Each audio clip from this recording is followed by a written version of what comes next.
2 Chronicles 24. Joash repairs the temple.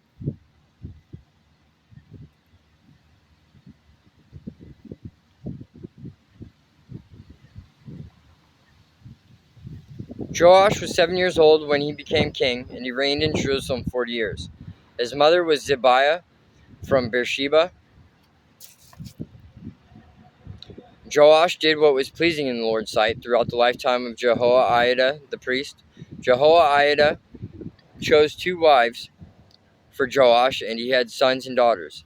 At one point, Joash decided to repair and restore the temple of the Lord. He summoned the priests and Levites and gave them these instructions: Go to all the towns of Judah and collect the required annual offerings, so that we can repair the temple of our God, of your God.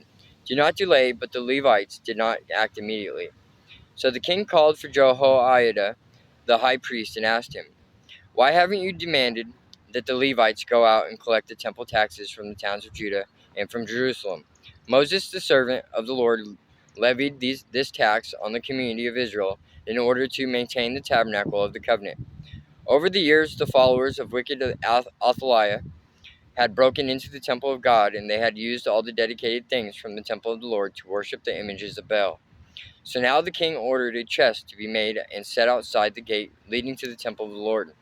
Then a proclamation was sent throughout Judah and Jerusalem, telling the people to bring to the Lord the tax that Moses, the servant of God, had required of the Israelites in the wilderness. This pleased all the leaders and the people, and they gladly brought their money and filled the chest with it.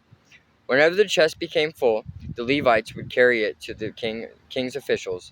Then the court secretary and an officer of the high priest would come and empty the chest and take it back to the temple again. This went on day after day, and a large amount of money was collected. The king and Jehoiada gave the money to the construction supervisors, who hired masons and carpenters to restore the temple of the Lord. They also hired metal workers, who made articles of iron and bronze for the Lord's temple. The men in charge of the renovation worked hard and made steady progress. They restored the temple of God according to its original design and strengthened it. When all the repairs were finished, they brought the remaining money to the king and Jehoiada. It was used to make various articles for the temple of the Lord, articles for worship services, and for burnt offerings, including ladles, and other articles made of gold and silver. And the burnt offerings were sacrificed continually in the temple of the Lord during the lifetime of Jehoiada the priest. Jehoiada lived to a very old age, finally dying at 130. He was buried among the kings in the city of David, because he had done so much good in Israel for God and his temple. Jehoiada's reforms reversed. But after Jehoiada's death, the leaders of Judah came and bowed before King Joash and persuaded him to listen to their advice. They decided to abandon the temple of the Lord, the God of their ancestors, and they worshipped Asherah poles and idols instead.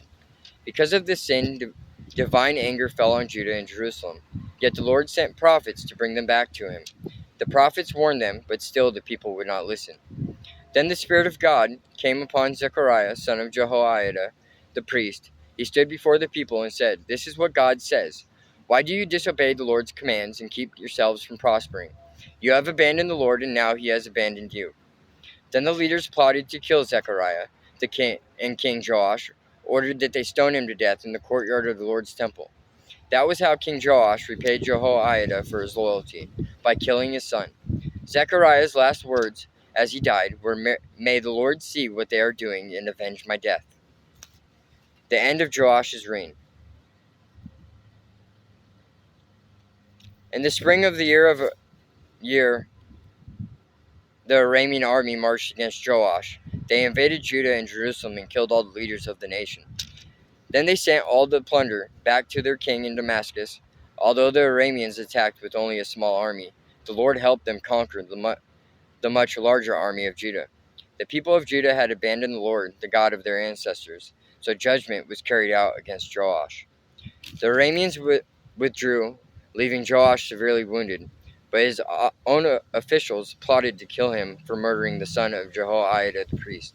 They assassinated him as he lay in bed. Then he was buried in the city of David, but not in the royal cemetery. The assassins were Josachar, the son of and an Ammonite woman named Shimeath, and Jehozabad, the son of a Moabite woman named Shomer. The account of the sons of Joash, the prophecies about him, and the record of the restoration of the temple of God are written in the commentary on the book of the Kings. His son Amaziah became the next king.